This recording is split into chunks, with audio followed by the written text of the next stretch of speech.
Hi, everybody. This is Janie Lantz, and we're here today to do a Facebook Live on how to digitize logos. But this time we're going to be working from the Mac side of the software. So, for those of you out there with Mac computers, I've taught many, many classes where I had both Windows and Mac, and some that were Mac only. And I can tell you that there's really the biggest trick for using Mac to work with CreativateE software is just learning where the differences are, where things are in the toolbar. So as we go through the presentation today, if you see me looking up, I'm checking my monitor to see if Amy, who is in the background doing all the technical end, is sending us love notes.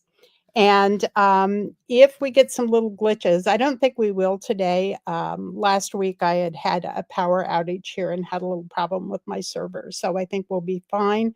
But if you hear it cutting in and out, just be patient. It should come right back up again. And also just a reminder to you guys that Facebook is open to the public. Anybody can attend. And sometimes we get spammers trying to post things in there and draw you away. So please don't click on any outside links. If they do get posted to the feed, we don't want you to go any place that wouldn't be secure and safe. And you know that the Facebook Lives are always going to be free for you guys. So, Amy, let's pop over and look at these software windows. Good. And this is the CreativateE tab or website page where you can go, and I just noticed when I logged into this earlier today, there is a new software update out there for the crafting part of the software. So I will have to get busy and do that. But I kind of wanted to take a second and show you guys what each one of these tabs does. So inspiration is where you can go and look for ideas and projects and things. Learn is where you can go to the resources and actually get projects to download or watch tutorials and facts. Make has CreativateE tools and the design catalog is here. This is also where the link to the vault and the cloud are now.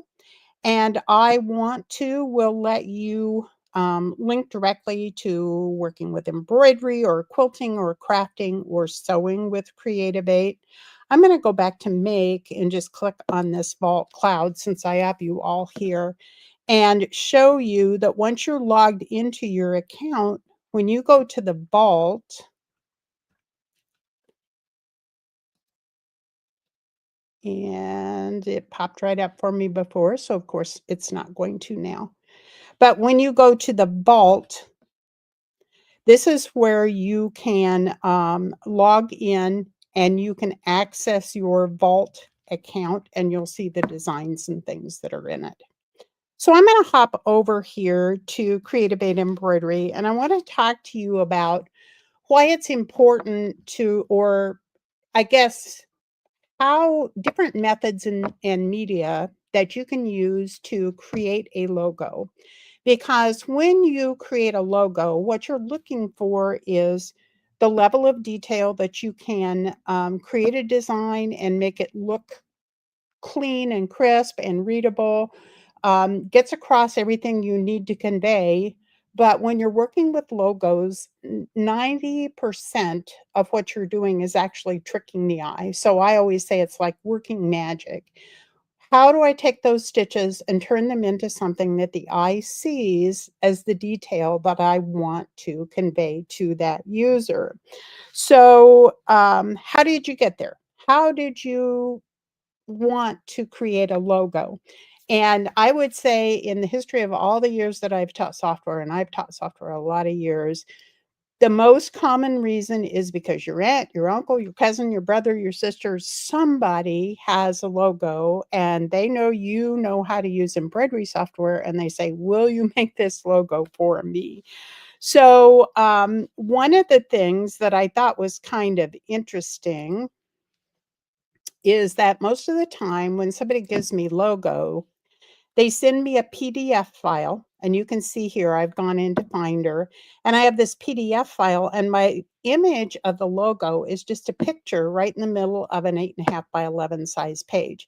And they expect me to take that and turn it into stitches that I can actually tell what all this writing and all these little characters and bits and pieces are within a logo file.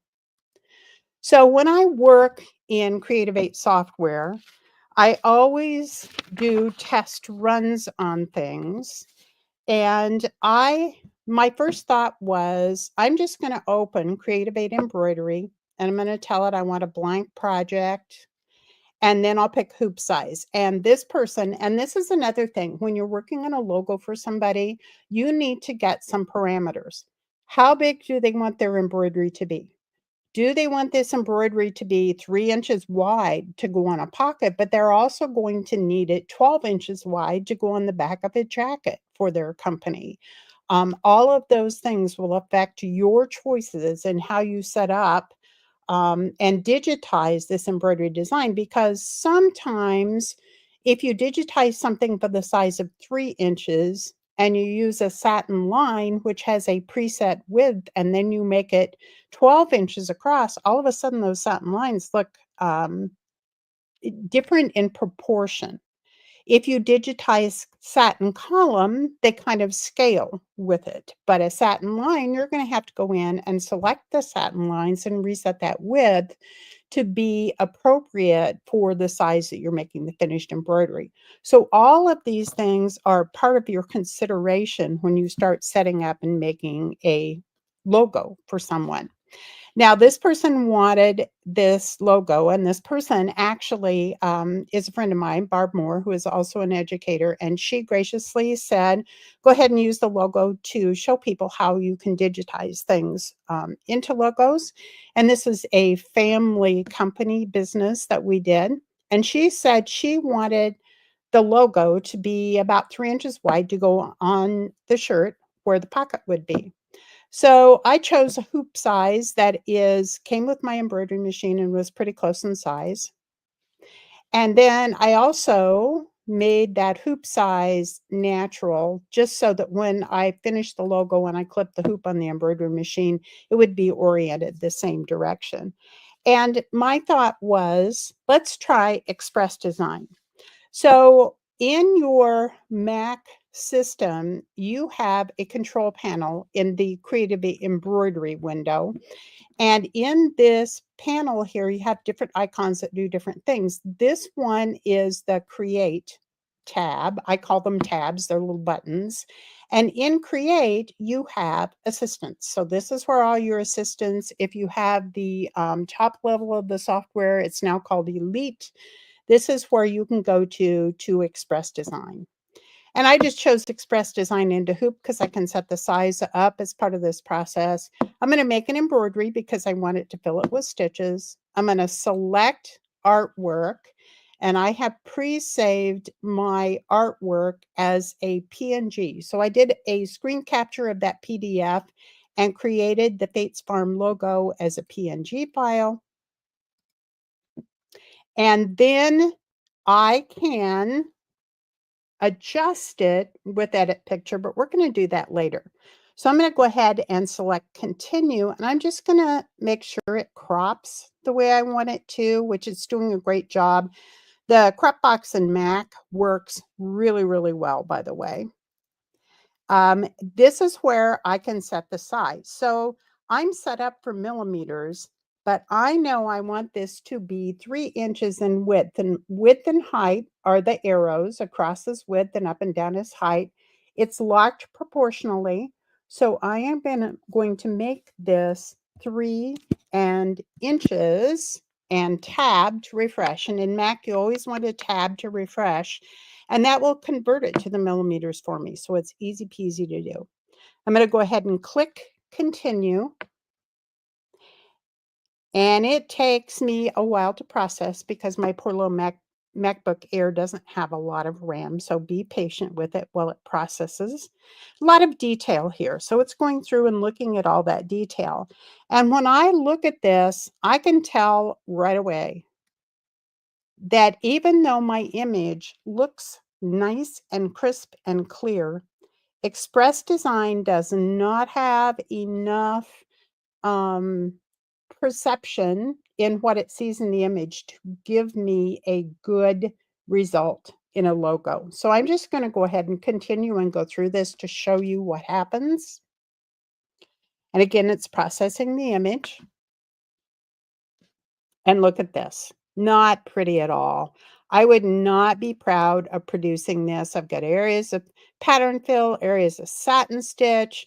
It actually did a pretty good job on these letters for Fate's Farm, at least from the appearance here, although when you go to stitch them, who knows what they'll come out like. And here on these letters, I got some satin. I got some running stitch. I probably have some triple stitch, and big parts of the embroidery design are missing. So I'm just going to quit, and I'm going to instead use a manual punch method. Now, manual punch is just industry speak for I'm going to digitize it myself. And so to do that, we're going to use CREATIVATE Digitizing. Now you can open CREATIVATE Digitizing from Launchpad, or you can put a shortcut in the dock. I happen to have created a stack in the dock, so I have shortcuts stacked on top of each other. Some people love a stack in the dock. Some people absolutely hate a stack in the dock. But these are all things that you can do to make access to the pieces, parts of your software easier. And I went ahead and opened up the digitizing window, and in CREATIVATE Digitizing, I need to get artwork in so that I have something to digitize over, because we already can see that using Express Design was not adequate. It was not going to pick up enough of the detail. It was not going to give us enough control. We were going to spend hours and hours going back and reworking something that we might as well just create ourselves from the ground up. And that way we could control everything as we go through this. So the first thing I need is an image. So I'm going to go to, in digitizing, the hoop, and make sure I'm using the hoop size I want and the orientation I want, and then click OK. If you haven't ever done anything in the Mac side of Creativate, they've split brand and machine group in Mac so that you pick a brand here. I generally work in Universal so that everybody can follow along, and then a machine group. And once you choose, say if I chose a brand, the machine group lists all the machines in that brand. So that's kind of how that whole thing works. So I know we have a lot of people that are new to Mac in general. I've had a number of people come to class and say, well, my kids decided I was getting too many viruses on Windows, so they put me on a Mac, and I'm learning how to use the Mac and how to use the software. So I am sympathetic with those of you who are in that position as well.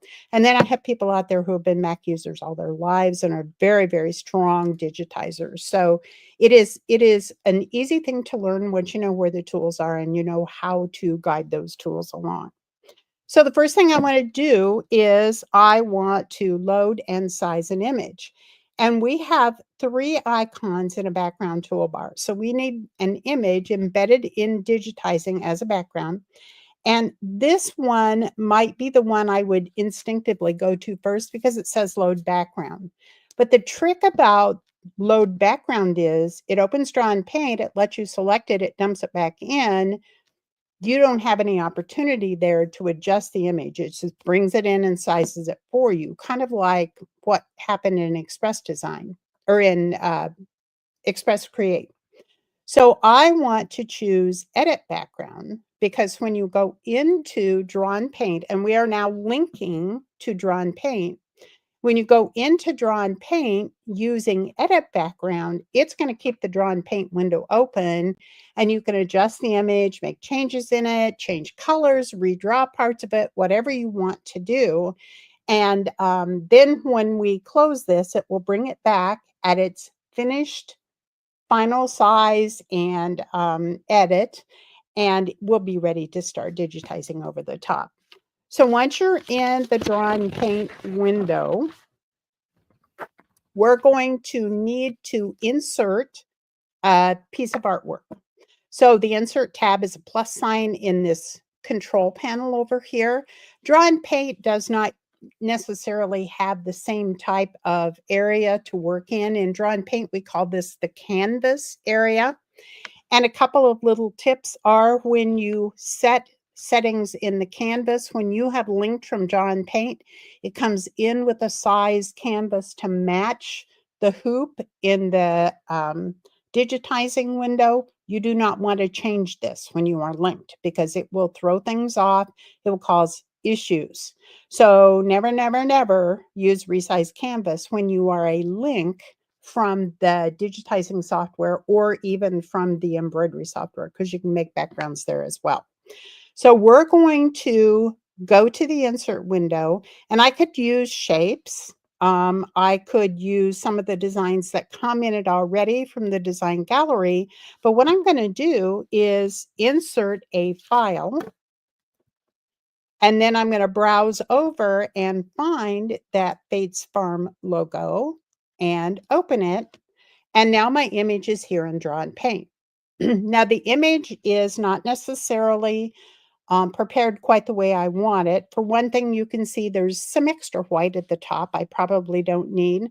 So I'm going to click outside it to deselect it, make sure my box select is still on, and I'm going to come to the place where I would like to box select and remove any extra background area. You're going to hold that mouse cursor down and you're going to adjust the little selecting box until you have just the part of the image you want to use. And when you release, you'll see it becomes box selected. Over here in the Paint tab, and it went to the Paint tab automatically after we brought it in because this is a PNG image, and that is a pixelated image. If it had been an SVG, a vector graphic, or a 4QB, or there are several types of vector graphics it can recognize, it would have gone to the Draw tab, which is the pencil here. So in the Paint tab, we've reselected the area of the image we want to use. We're going to come down to this little canvas tool and crop it to the select box. And now you can see it's cropped it and made it as big as it can fit in that area. Now, the other thing is I know that this is a 120 by 120 hoop, which is roughly 5 by 5 inches. Sorry, guys, I didn't get my phone turned off, which is roughly 5 by 5 inches. So what I'm going to do is come over here to the View tab, the little eye, and I'm going to not change my canvas, but I am going to set up my grid. And a lot of people like to use their grid from the top left, but I don't. I like the center, and I'll tell you why. Once I have a select box, I can hold Option and Shift keys down, and I can click and drag a corner of that select box, and I can pin it to the center and adjust it proportionally with Option and Shift. So grid start from the upper left-hand corner. I'm going to make the grid size 25 millimeters, and I'm going to make my subdivisions 1 and 4. So each one of the little subdivisions within this 25 or 1 inch grid are going to be 1/4 of an inch, and that's going to help me size this. So I'm going to come back here to the Paint tab. Now I am still selected, but if I deselected it, I could reselect all. Then I hold down my Option and Shift keys. In Windows, it's Control and Shift. In Mac, it's Option and Shift. And I'm going to drag this. I want this to be 3 inches in the width. So 3 inches is going to be 1.5 inches either side of that center line. If you do your math, right? I have 1, 2.5, 3 inches across. And now I have adjusted the sizing of that image so that it will let me digitize this embroidery at the target size. Okay, so now all I have to do is go to the Draw and Paint tab, and I always use Quit CREATIVATE Draw and Paint because it closes the whole program window, closes that link, and takes me back. And now you can see my image is embedded in the background and it's ready to use. It's ready to digitize over to put down the pieces and parts I want. Now in these background tools, in that center tool, the fade lets you drag a slider. And right now I've got it all the way as bright. If you have reset all applications in configure, it will come in faded at 50%. But remember, the middle of the background tools, fade, background, and you can adjust how bright that image is in the background. So you can see through the stitches to see it, or you can kind of hide it so it just sort of peeps through and you can see the stitches better. All right, now I'm ready to talk about a digitizing design plan. Do we have any comments or questions so far, Amy? Nothing so far, Janie. Okay, awesome. Thank you. Thank you. Everything coming through okay? Yes, you're looking perfectly clear. Good. So now we need to decide, how do we want to digitize this? And so what I have done is opened up the finished design that I sent to my friend to use. She made Christmas presents out of these for her family, which I think is awesome. And when you insert a finished EDO file back into the software, it always comes in grouped in the Mac software window. So one of the things, if you want to edit a design that you've already digitized, you want to come back in and make changes, remember, if you close it and then open the EDO file as an insert, it's going to come in grouped. And you have to go to the top frame in the film strip, select that frame, right-click over it, and ungroup it, and that unlocks it so that you can go through it step by step and you can isolate areas and you can work with them, make changes, move them around, whatever you want to do. So what I'm going to do here is use this design that I have already done and show you the techniques that I use to create this. And then I'll come back and talk a little bit about how I did this center section to give the illusion of the farm animals on grass, and also give you some tips for working with background fills and with lettering when you're working with logos as well. So you can kind of see here in my thread color select box, I actually have 12 different thread colors. And you might think to yourself, well, it's only white and black. Why would I need more than two? But when you start working with groups of things, with not, I shouldn't say groups, I should say sets of things, like the letters in locally owned, it's nice to be able to put all of those in one color change. So when I go hover over it, you can see this is the outer edge, the border. This one is locally owned. I'm cursoring over the different thread colors in the film strip there, or in the color select box there on the right. This one is grass fed. So I put each one of these sets of things that belong with each other into their own thread color change, and that made it much easier later.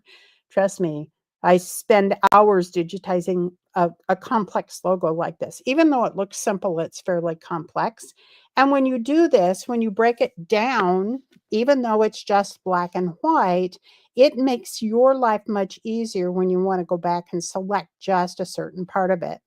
Now I'm going to scroll through this and show you how each one of these different pieces was laid down. So you have filters here in this control panel, and this filter will let you step through it by color blocks. So this will take you to the first one, which is white. Now this is my base for the design. And I learned a long time ago, actually, I'm going to show you very quickly in Finder again. This one is an image that the company worked to show. It's been quite a while ago now, I guess it's 2018, but they worked a show and they wanted badges to put on their shirts as employees of the company so that when people walked into their booth at this show, they would know they were representatives. And this was only I think by 2.5 inches, and they wanted all this detail. And so when I went through and did this, I had to plan everything out so that it would digitize and stitch smoothly with all those teeny tiny details and letters floating on the surface. And that's a bigger trick than you might think it would be, simply because you have to understand how stitches sink in as you build them in subsequent layers.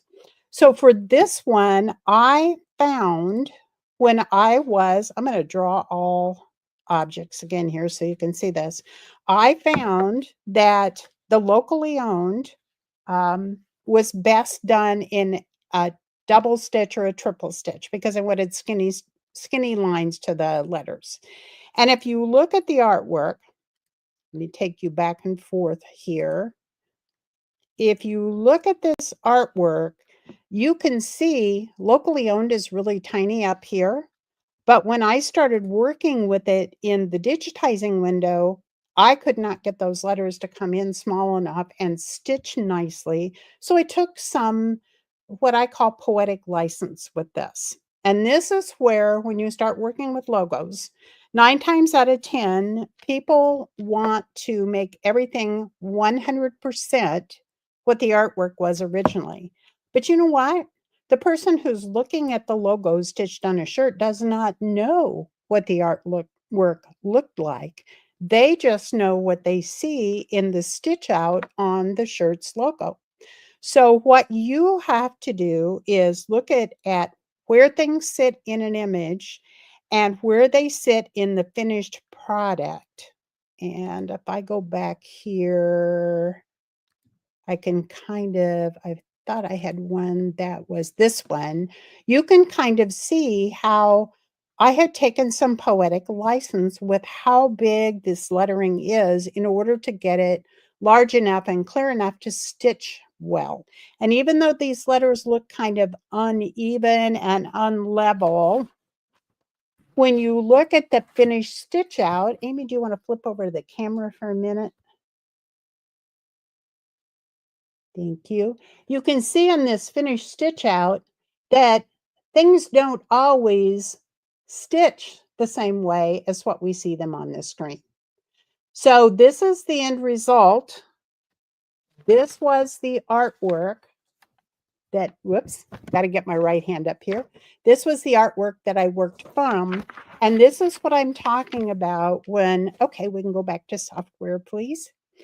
This is what I'm talking about when I say what you're doing with logos and with any embroidery digitizing really is you're building an illusion. You're building that hinting at what the finished project should look like. So I'm going to come back here and I'm going to go back to the first color change, which is the white. And what I found was that my stitches for the letters were sinking in. This pattern film made a nice texture. It was going to look good on denim or a knit, either way. But when I stitched out my first test stitch, I could see immediately that I had issues because those letters were sinking into that pattern film. So the solution I came up with was to make one pattern fill, right click and copy it, and then right click and paste it and create a second one. If you use copy and paste, that stacks them one right on top of the other. Don't use duplicate because duplicate offsets them and you'll have a very difficult time getting them 100% perfectly lined up with each other again. And then this first pattern fill, if I select it and right click on it and go to the properties for it, you can see that in the properties on this, I have set my compensation a little higher to allow for the push and pull of pattern fill. And I have adjusted the pattern to the one that I like, the one that looked the nicest in the project. And then density I set at 5, which is fairly open. It's not a real tight pattern fill. And I set my underlay level at high. So what it's going to do when it stitches that first pattern fill is it's going to put down a fairly heavy layer of underlay. And then at 90 degrees to that, it's going to come back and put a fairly open layer of the pattern fill. Then in the duplicate, if you look here, this first one, look at this one, this little handle adjusts the angle, and it shows us the angle that this is set at right now. The duplicated one, the copy and pasted one, I've changed that angle so it sits at 90 degrees to what the layer underneath it does. And so when it comes back over these stitches where they might want to split apart in that first layer, it's going to lock them down and give good coverage. And believe you me, this 2 pattern fill, 1 light, 1 denser worked beautifully to get good coverage for this. So I'm going to go ahead and click on the properties. And on this one, you can see I use no underlay because I already have 2 layers of stitches down there, albeit fairly light layers of stitches. I left my compensation at 5, so it would compensate the same amount. And my density, then I lowered the number, which puts them spaced closer together. So the lower number here of 3 is more dense. And when it comes back, it's going to stitch then this second layer of white all in one stitching because there's just one white pattern or one white color change, but it's going to stitch that second layer of white and it's going to cover up what's already there at a 90-degree angle. And it's just going to kind of lock everything down. So when I start stitching my letters and things over the top, they stand up nicely on top and it gives them good definition.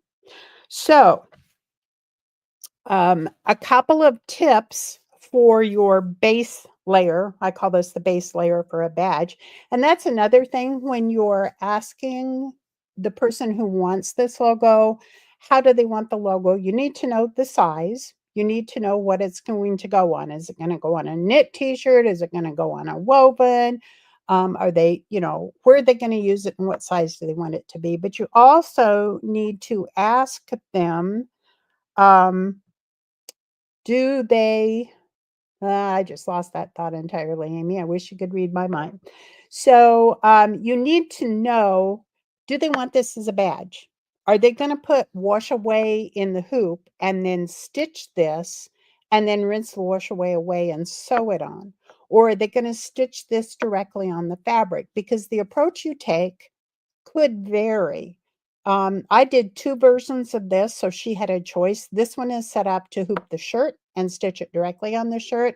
The second one, I went back and made that first layer of pattern fill an applique and then broke it apart and moved the satin stitch to the end for finishing off. Still could be done as a freestanding badge, so it was stitched on several layers of wash away stabilizer, but it would be done with applique fabric. And by making it an applique, that gives you the opportunity to go to actions and export. There's an export, it's under the edit menu, I think. And it isn't showing because I don't have an applique, but you can export the applique piece. So you can take it to a cutter, and then when you're in the process of stitching this down, you can add that applique piece to it. So there's tons and tons of variations of ways you can do this. Now, one of the best tips I ever found, and I did a lot of when I first started making commercial level logos for people, and by commercial level, I mean nice enough logos that you could stitch them out over and over again and they would look consistently good every time, was in a fill or a base area like this.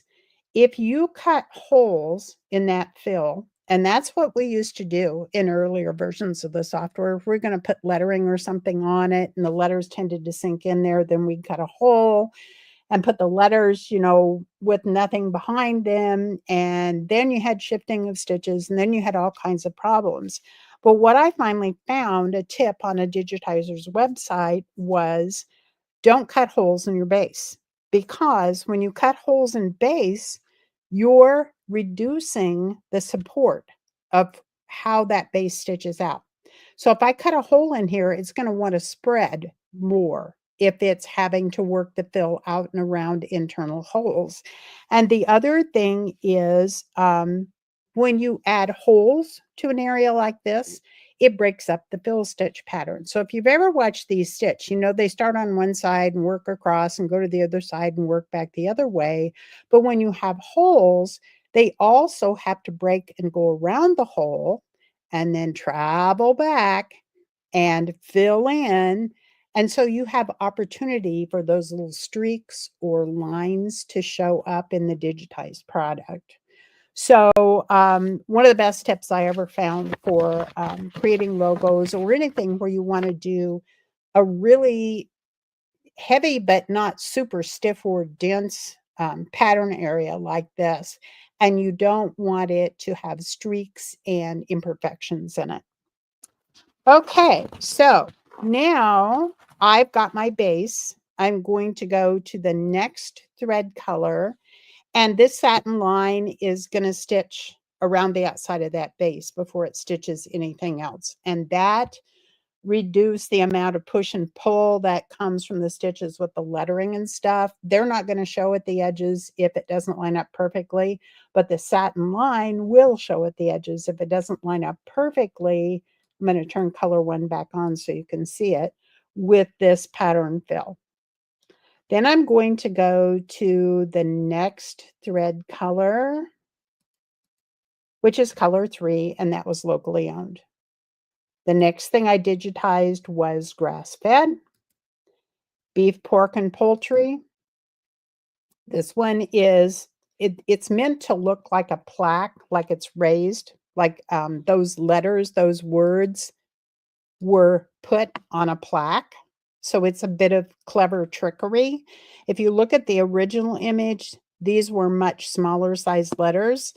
If I tried them in a running stitch, they just disappeared into the woodwork. So it needed a satin, and the only way to make a satin successful on this was to go to making the letters as big as I could fit them on the plaque. Once again, only the person that owned the logo would notice that these were bigger letters than what their artwork originally said. Then the next thing we did was established 1955. The next thing I did was these cute little animals, and then Fate's Farm. And the next thing after that was this satin column, some stars, and this little line of, in the original image, they were dots. Dots can be tricky. So how I tricked the eye, I mean, with dots, I'd have to digitize a little satin column, and then I'd have to copy and paste it, move it, copy and paste it, movement.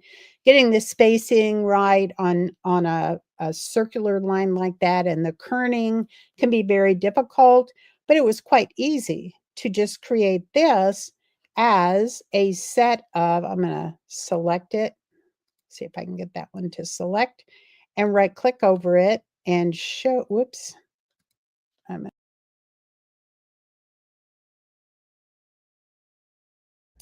Oops, sorry about that, everybody. I think Janie accidentally clicked the wrong button, so we'll get her back in a second. Hang tight.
I don't know. Or it could have blinked. I mean, the internet could have blinked.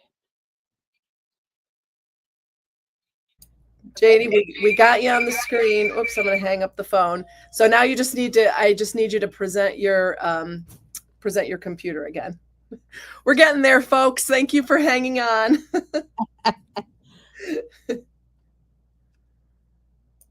And I want entire screen, screen one, share. Okay. Awesome. Beautiful. Okay. We're back in the game. All right. So where did they lose me? Was that about right where I I noticed think it? it's about right where you are here. Yep. Okay. All right. So what I was pointing out to everyone was that I used this stitch because it linked at the outer edge. There were some little circular ones I could have used. I tried them. They linked through the middle, and it made it look like a string of pearls instead of looking like the little dots. So it's, once again, it's all about the illusion of how we build what we build into this design as we work with it. The other thing that I want to point out here is that these little stars in the original image, I'm going to go back to this image for a second. Whoops. Okay, are we still good? The original image, are we still good, Amy? You are. Yep, you're still Okay. there. The original image, if I go back here, it never rains, but it pours. In this original image, what was I going to show them? Now I've lost my train of thought again. So, the stars. All right. So here we go. Thank you, everybody, for being so patient. So in the original image, you can see that the stars, two of them were teeny tiny, and they're solid. So I tried digitizing stars. I've digitized stars before by, working from the tip in to the center and working my way around. And when they stitched out, they were just a clumpy mess. So what I finally ended up doing was using, I think, a triple stitch. And I drew stars like we drew stars when we were in first grade. I went from here to here to here to here to here to here. And when you stitch these out, they give the illusion of a 3-star, which is exactly what we wanted. So I have a little bit of time left. I'm actually going to go back to this other digitizing window. And this one has my image, and I'm just going to use my zoom slider a little bit and zoom this in so I can see it up closer on the screen. And I want to show you a few little tricks for digitizing areas like this. So in the other window, I'm just going to flip back and forth between these two windows. In this other window, if I go to the color change where the animals are, so I'm just using the filters and draw next color until I can see the animals. You can see that I've used a combination of like running stitch and double zigzag with return. And then when I got down to the chickens, I used that same trick of digitizing at once, copying and pasting it, and then adjusting the density and the underlay and the compensation. And I did that for the cow and the pig as well. But I wanted this to look like the animals in the original picture that we played with. And the trick here was planning, how do I make this look like maybe a stalk of wheat or a tall growing plant that chicken might be picking at? How do I make this look like grass? So I'm going to go back to my other window.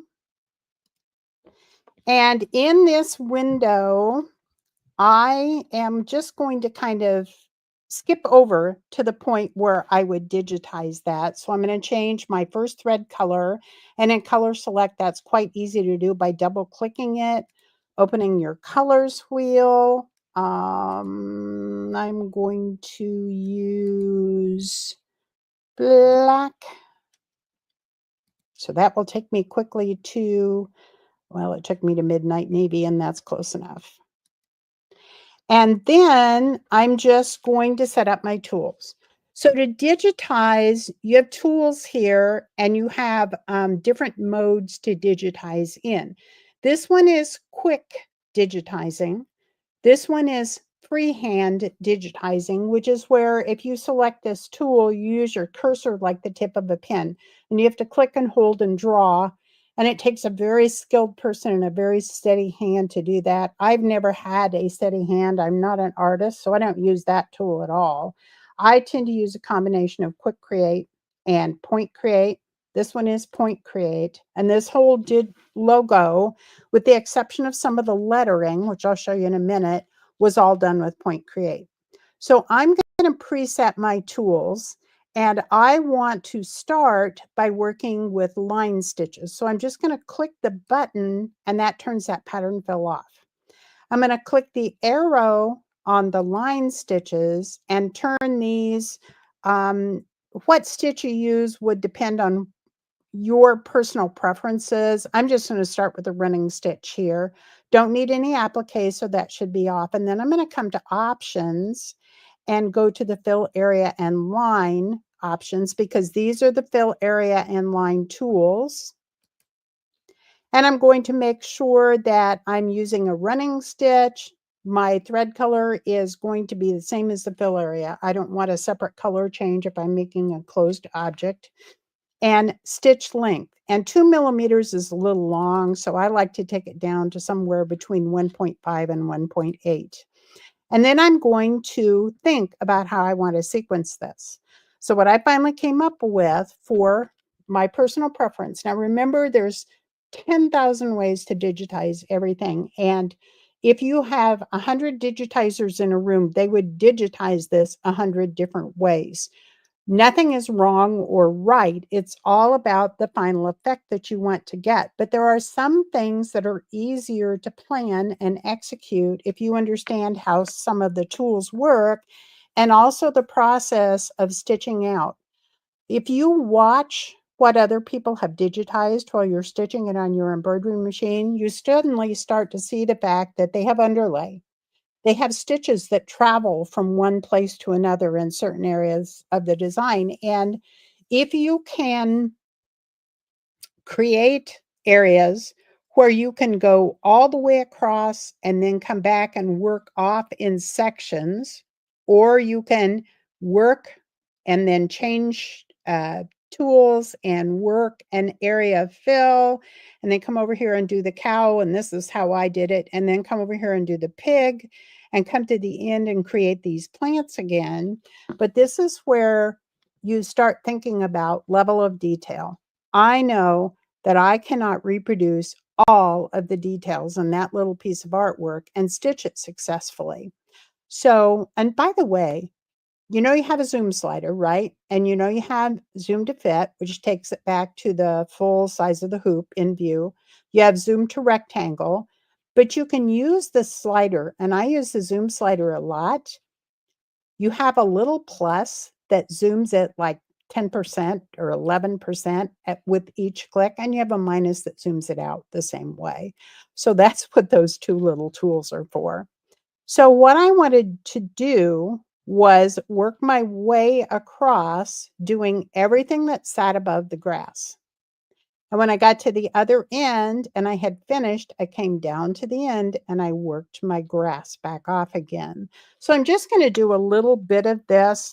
You have to turn on in Point Create the Create Area or Line tool. And I'm going to click my first stitch below the base of this tall plant. And I'm going to, if I hold shift and click, I'll get square points. If I don't, I'll get round points. So I'm just going to work my way up to the top of this plant and right click. And I'm going to finish drawing that line. And then on the fly, I'm going to change this to a double zigzag.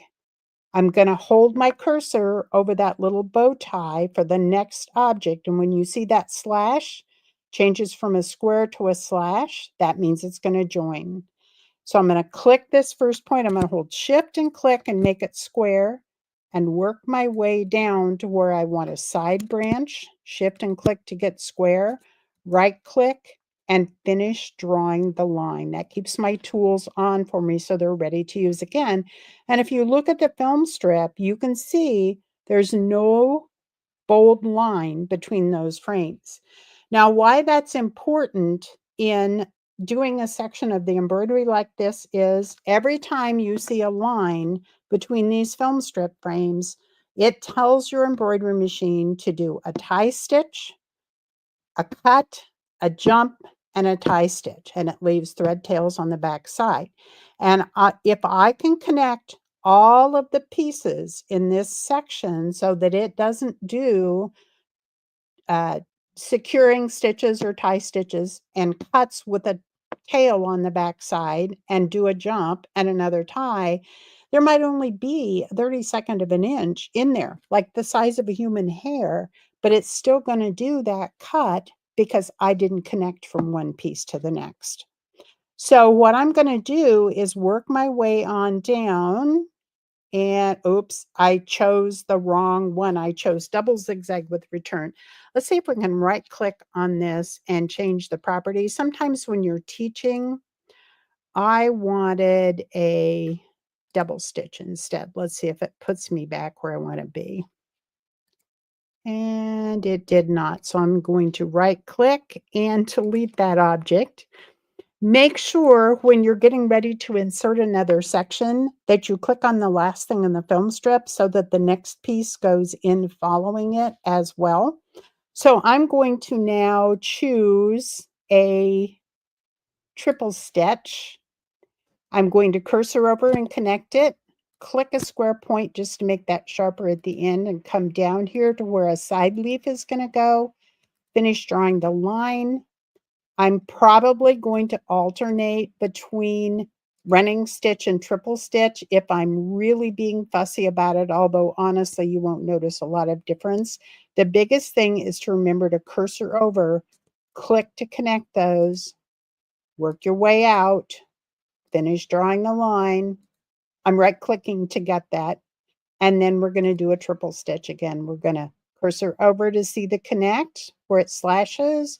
I'm going to click to join it.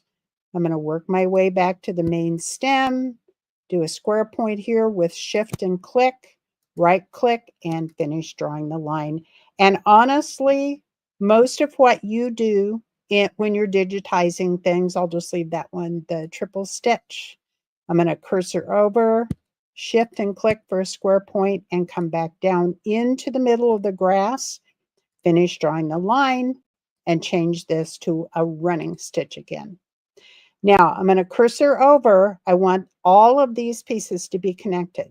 So I'm going to click, shift and click probably for my first one. I'm going to work my way over to where I want the next detail, and that's going to be the chicken.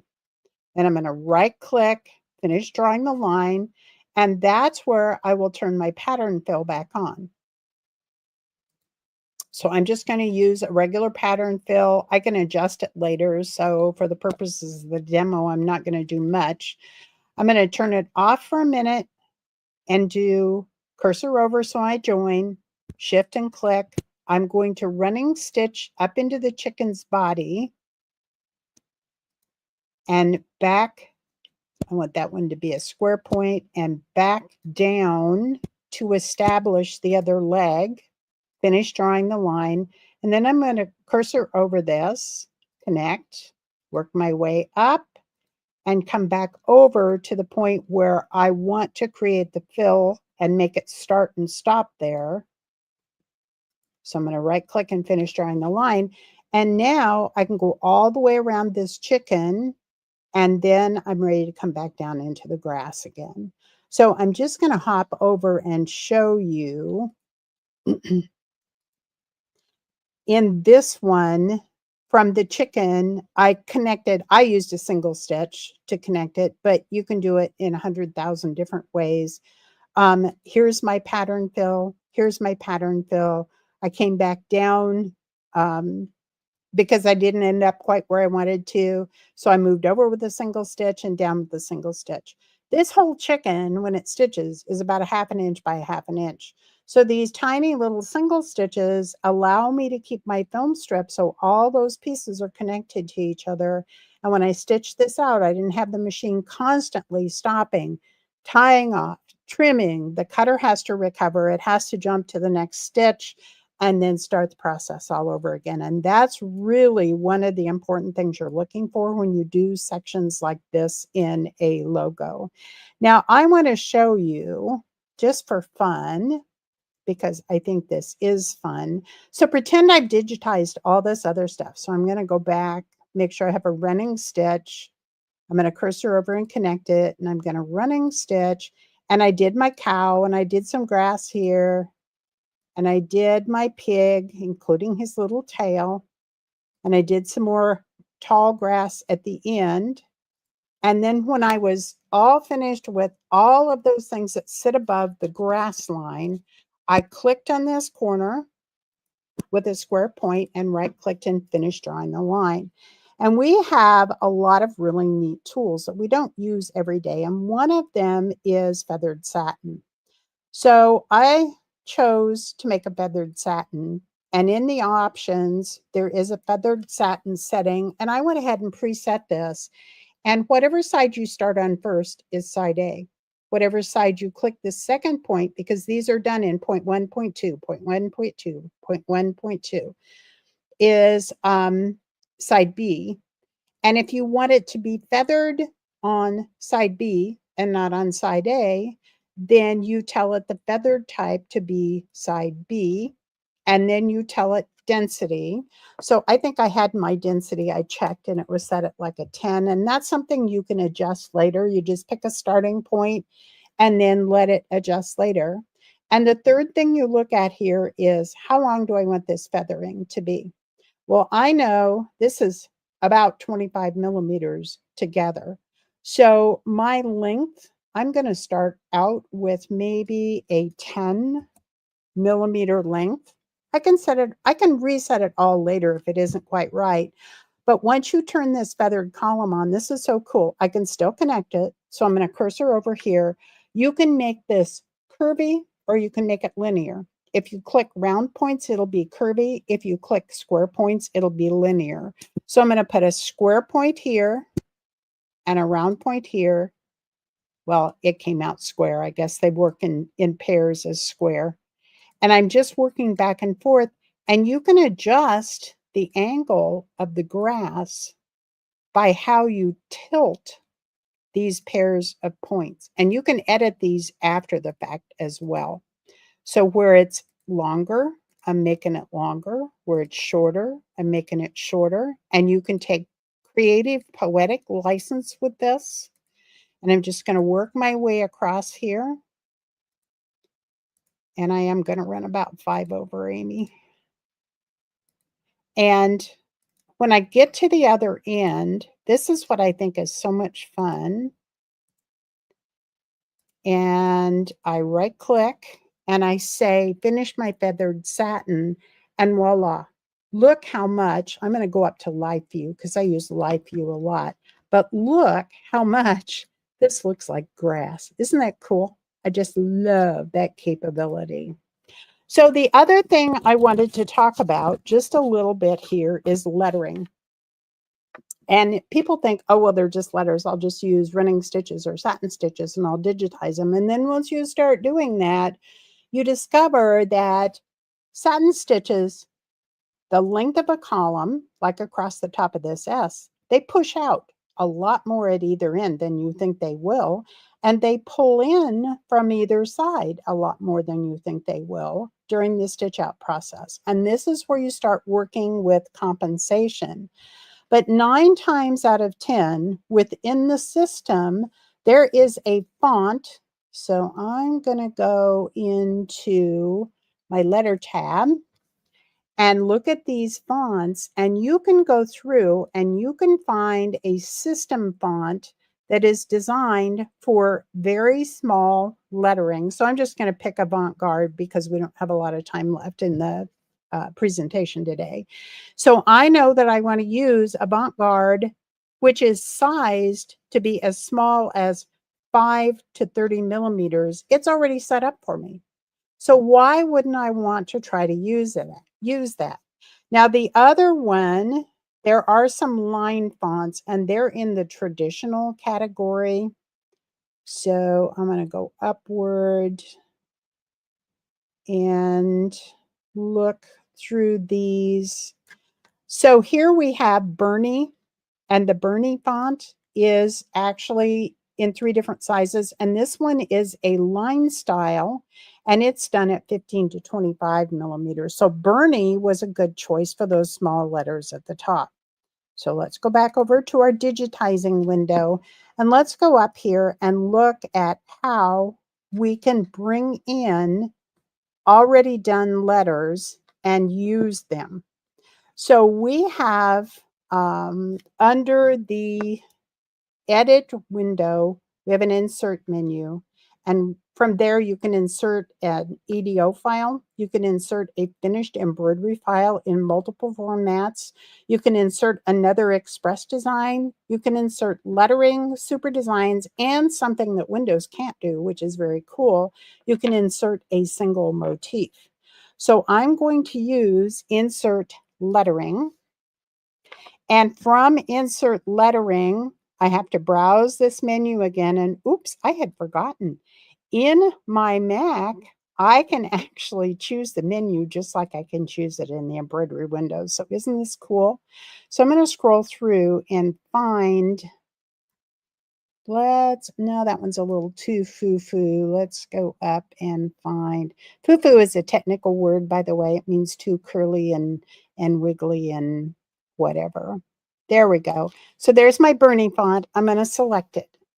And in this lettering insert box, I'm going to select this Bernie font and click OK.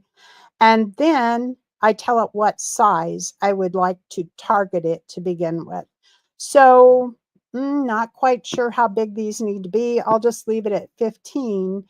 I'm going to type in locally. And we start with the L and we insert it, and it comes in down here at the bottom. So there's my L. And if I go ahead and do all of the word locally, it kerns them for me. It puts them in a row, and they're kerned and spaced. So it's really, really cool to be able to go through and use these letters. And I'm probably not going to go ahead and do the whole thing for you, but what I do want to show you is once you get all your letters inserted, you close that window, and you're going to have to zoom back out. And you can then box select them, and you can move them, or you can option shift, pin them at the center, and adjust them size-wise until they fit. So that was how I did the lettering for the other embroidery for, oops, I got to draw all my objects here, for the locally owned. And the Fates Farm was done with another font. I did not digitize those myself. You may find if you make them a lot smaller than what the original font was set for. Let's say your font was sized for a 15 to 20 and you take it down to a size 5. You're going to have to make these less dense. So their initial density might be a 4. You're going to have to take it up to a 6 or sometimes a 7, because it's amazing when you have this really firm base that you're stitching on, you don't need as many stitches to get good coverage in your lettering. So all of these things are contributing factors to digitizing logos. If you're doing letters like this and you do not want it to stop and trim between each letter, you can find the beginning of one letter. So let's see if I can find my Fates Farm. So here is, each one of these was already connected.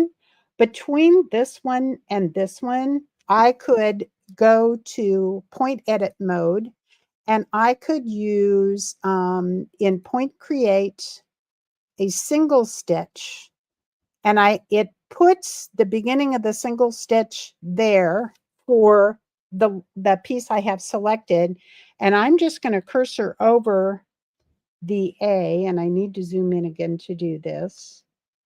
And it does take a little practice, I will say, to tie these together with single stitches, but I want to put this single stitch, it's already going to be at the end. You can see that red dot. I want to put it where it's at the beginning of this one.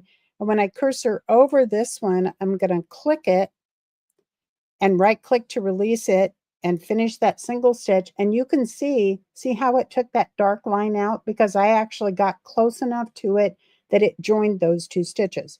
So now it's going to stitch the F and the A without stopping, tying off, and cutting that trim command. So my next tip for you is, once you get this done, test stitch it, and then make sure you've saved your EDO file. That's under Actions and Save, or you can go to File, hold down the Option key, and you'll see the Save As pop up. Make sure you save it. You're going to send it to your machine or export it and then stitch it out. And then if there are things you need to tweak, and there will be, I never get by on logos without stitching at least 5 times. Edit, edit, edit, analyze issues that aren't up to what you really like. But the big thing here, and probably the biggest thing of all, is keep your perspective. Because I find, as a designer, and I find many other people as designers as well, have a tendency to be our own worst critics. So show it to somebody else, and if they say, "Oh my gosh, that's beautiful, I just love what you've done," it's probably good enough, and it's time to quit tweaking and fiddling with things. Compensation, I wanted to mention that as well. So if I select an area and the satin column is not stitching wide enough, I can open that satin column, go to Properties, and increase the compensation. And generally, you bump it up to 10 or 15% to make it significantly wider across the width of the satin stitch. And that means when you stitch it out on the finished product, that satin column will show more width, even if the thread is pulling in a little bit on you. I haven't covered every technique there is, for sure. Do you want to put it back on camera, Amy? But I hope this gives you some ideas. If you've been trying to digitize logos, maybe it'll help you with some things you were getting stuck on. Do you have any questions or anything special? There are no questions currently in the comments. Okay. Well, I guess that means I moved fast enough to keep them really busy. Well, I want to thank you all for joining us today. Please go to YouTube or Facebook and watch it again, because it's hard just sitting and watching this to get everything that you want out of it the first time around. And don't forget to join us again when we do more Facebook Lives.